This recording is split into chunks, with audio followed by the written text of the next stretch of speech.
kuma dengan gon kina agak naik dah mungkin lain zona ini nak cuma telepon kemana lagi ni ini bohong juga tak boleh bohong juga kan itu semua kan yang lawang pada saat cepat itu zona ini cepat telepon ini ni zona yang udah kan ni aku harus cuma lekat di oh yang aku nak zin kalau di itu gulung sayang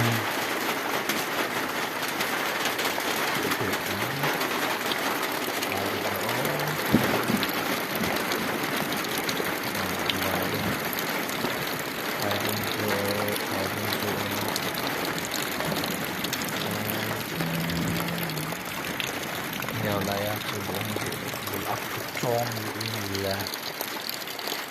penganung ni khusus yang somba sampai dia harus mulai harus ni harus ni sila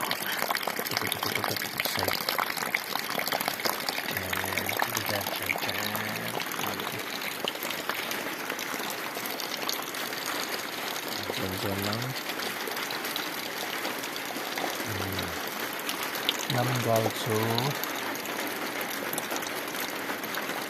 next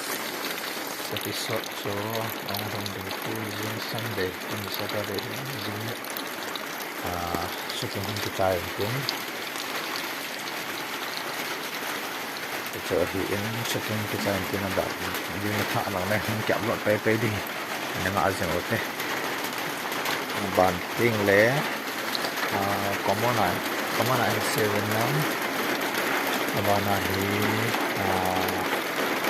người dâu của người boy